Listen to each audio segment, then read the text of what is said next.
Mister Tayeb BD চ্যানেলে আপনাদের সবাইকে স্বাগতম। চলুন শুরু করা যাক। মা ভালো না থাকলে কিছুই ভালো লাগে না। 2 বছর আগে প্রথম আলোকে দেওয়া এক সাক্ষাৎকারে এমন মন্তব্য করেছিলেন আরিফিন শুভ। ঢালিউডের জনপ্রিয় এই চলচ্চিত্র তারকার মা দীর্ঘদিন ধরে অসুস্থ ছিলেন।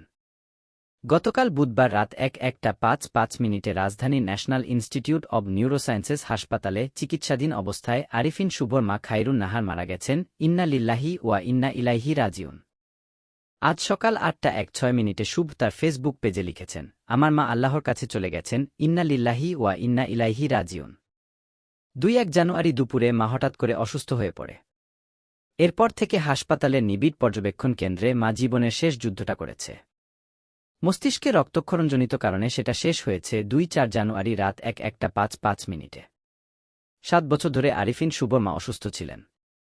2017 সালের 4 এপ্রিল মুক্তি পায় আরিফিন শুভ অভিনীত সিনেমা দাত্তেরিকি। সিনেমা মুক্তির একদিন আগে শুভ যখন সিনেমার প্রচারে একটি টেলিভিশনের অফিসে, তখনই খবর আসে মায়ের অসুখ বেড়েছে। সব ফেলে কারওয়ান বাজার থেকে শুভ ছুটলেন ময়মনসিংহে। সেদিন রাত 1:30টায় মাকে নিয়ে ঢাকায় ফেরেন। এরপর থেকে মায়ের অসুখ কখনো কমেছে, আবার কখনো বেড়েছে। এমনও হয়েছে মিশন এক্সট্রিম সিনেমার ফার্স্ট লুক উন্মোচন অনুষ্ঠানের শুরুতে দেখা নেই আরিফিন শুভর যে সিনেমার জন্য প্রায় এক মাস পরিশ্রম করলেন, সেই সিনেমার ফার্স্ট লুকের অনুষ্ঠানে শুভ কেন দেরিতে উপস্থিত তা নিয়ে যখন আলোচনা, ঠিক তখনই শুভ জানালেন 2 দিন ধরে তার মা হাসপাতালে, তিনি সেখান থেকেই এলেন। সময় যাচ্ছে, শুভ মায়ের অসুস্থতাও বাড়ছে, প্রথম আলোকে এমনটাই জানিয়েছিলেন শুভ।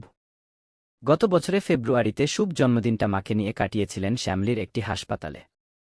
সর্বশেষ গত 2 জানুয়ারি দুপুরে অসুস্থ হয়ে পড়েন শুভ মা খায়রুন নাহার। এরপর থেকে হাসপাতালের নিবিড় পর্যবেক্ষণ কেন্দ্রে আইসিইউ চিকিৎসাধীন ছিলেন তিনি। শেষ পর্যন্ত তাকে বাঁচানো সম্ভব হয়নি। আরিফিন শুভ 2005 সালে মডেলিং দিয়ে শোবিজে ক্যারিয়ার শুরু করেন। এরপর 2007 সালে প্রথম মোস্তফা সরজার ফারুকীর হেনা নাটকে অভিনয় করেন। আর 2010 সালে খিজির হাজাত খান পরিচালিত জাগো সিনেমার মাধ্যমে তার বড় পর্দায় অভিষেক হয়।